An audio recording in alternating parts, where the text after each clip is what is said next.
Good evening and welcome back to the shop. So in this video we're going to do another video of making these layered crosses that I make. And I made a video a couple years ago on the full process of how I made one of these.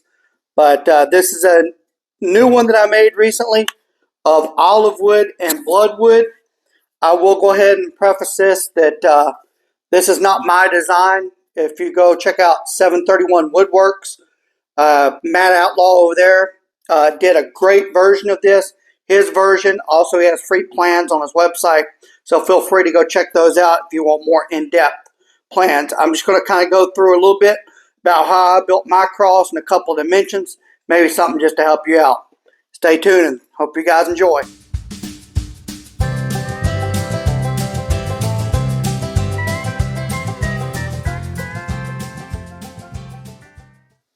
All right, let's start by talking about and breaking this cross down and talk about how each piece is made and some of the dimensions. So the first item that we'll talk about, or the first part of the cross we'll talk about, is the innermost portion of the cross. And this area is represented by this middle piece running up along here. And this cross will be made out of any species of wood that you would like. For this particular set of cross I made, I used again Olivewood and Bloodwood. And the first two items that you're going to have is you're going to need two pieces here. And the first piece, which is going to be the longer center, and it is going to be 3/4 of an inch wide by 7/8 of an inch by 20 inches long, and it's going to have a half lap joint cut out in it. And that's going to accommodate the second piece you're going to need. 3/4 of an inch by 7/8 of an inch by 11 inches, again with another half lap cut out. And then once it's all said and done, it'll just snap together like so. Should come fairly close to being even. Now you'll see my sled in front of me. I believe I made a video about this, and I had this sled specifically set up to batch out these crosses.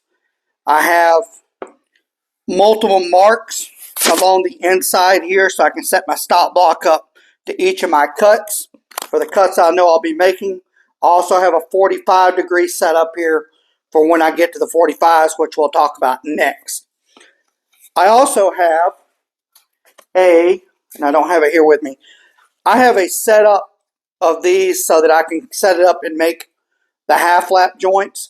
You can make these with a dado stack very quickly, but since I'm using my sled, I don't want to keep swapping out between my single blade and my dado stack. So I already have preset jigs basically. I can set these and lock these in place to go ahead and make my cuts. The second batch of cuts we want to make are going to be the outsides of the cross. These make the wide portion here. You can see it here on the sides. And you're going to make a series of cuts. The first cut being you're going to make two of these. And these are 7/8 of an inch thick by 1 inch wide. And in this case, these here are 13 3/8 inches long. So you're going to make two of these. Again, 13 inches long, 7/8 on one side, and 1 inch on the other. And then you're going to make 6 cuts, same dimensions, 7/8 by 1 inch. These are going to be 4.5 inches long. So you'll make 6 at 4.5 inches. And those will make up, again, your outsides. When you get to the front, will be your next layer. You can use the same species, use different species. I've used multiple different ways of this. So the next is going to be this outer layer cross area here. Again, same thing. You're going to have 2 each, and these are going to be 7/8 of an inch thick, 1/2 inch this way. So 7/8 by 1/2 an inch. And you're going to have 2 of these at 8 inches.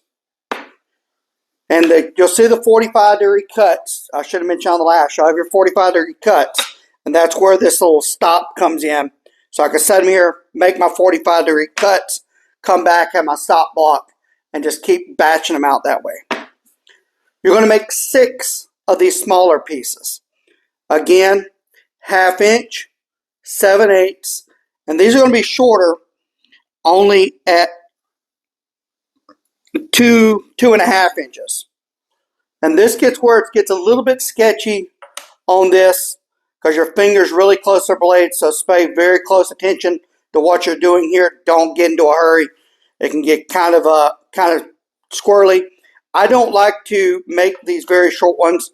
I'll usually make a batch, and then by the time it gets down to, say, about this much, I won't go any shorter than probably, say, 4 or 5 inches. After that, I'll just leave it alone because I don't like my finger getting that close to the blade. But again, 2 at 11, or excuse me, 2 at 8, and 6 at 2.5.